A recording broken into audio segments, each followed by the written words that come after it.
ഇന്ന് രാവിലത്തെ പരിപാടി എന്ന് പറഞ്ഞാൽ കുറച്ച് ചീര അതിൻ്റെ കാലാവധി എല്ലാം കഴിഞ്ഞ് നിൽപ്പുണ്ടായിരുന്നു. അപ്പോൾ അതിനെല്ലാം പിഴുത് തെങ്ങിനെ മൂട്ടിക്കൊണ്ടിട്ടാണ്. കുറച്ച് അരിയൊക്കെ ഉണ്ടെങ്കിൽ ഇനി അത് അവിടെ കിടന്ന് പൊടിക്കട്ടെന്ന് വെച്ചു.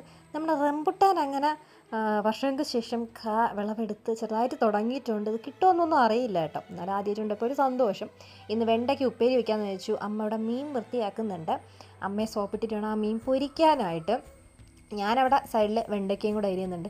എന്തായാലും അമ്മ സമ്മതിച്ചിട്ടുണ്ടായിരുന്നു മീൻ പൊരിക്കാനായിട്ട്. അപ്പം ഞാനവിടെ വെണ്ടയ്ക്ക ഉപ്പേരി ഒരു സൈഡിൽ വയ്ക്കുന്നുണ്ട്, മീൻ പൊരിച്ചതും അപ്പുറത്ത് റെഡിയാവുന്നുണ്ട്. ഇതിനിടയിൽ പുളിശ്ശേരിക്കായിട്ട് അമ്മ തൈരെടുത്തപ്പോഴത്തേക്ക് എന്തോ മോര് കുടിക്കാനൊരു കൊതി. ഈ തണുപ്പത്ത് മോര് കുടിക്കുന്ന വ്യക്തി ഞാൻ മാത്രമായിരിക്കും കേട്ടോ. പക്ഷേ അത് കുടിച്ചപ്പോൾ നല്ല രസമുണ്ടായിരുന്നു. പിന്നെ ഞാൻ നേരെ മുകളിലോട്ട് പോയി കോവയ്ക്ക പറിക്കാനായിട്ട്. ഇന്നലെ മിനിങ്ങാന്ന് ദിവസം പറിച്ചതുകൊണ്ട് തന്നെ വലിയ വിളവെടുപ്പില്ലായിരുന്നു. ഇതിനിടയിലൊരു ചക്ക കിട്ടിയിട്ടുണ്ടായിരുന്നു. ആ ചക്ക പിന്നെ നാളത്തേക്ക് എടുക്കാമെന്ന് വെച്ചു. എന്തായാലും ഉച്ചത്തേക്ക് ചോറ് കഴിക്കാനായിട്ട് ഞാൻ എന്നിട്ടുണ്ടായിരുന്നു. അമരയ്ക്ക് എനിക്ക് ഇഷ്ടമല്ലെങ്കിലും എന്നെ കൊണ്ട് തീറ്റിക്കാൻ വേണ്ടിയിട്ട് അമ്മ അത് തോരൻ വെച്ചിട്ടുണ്ടായിരുന്നു. പക്ഷെ ഞാനത് കഴിച്ചില്ല. അപ്പോൾ എന്തായാലും ബൈ.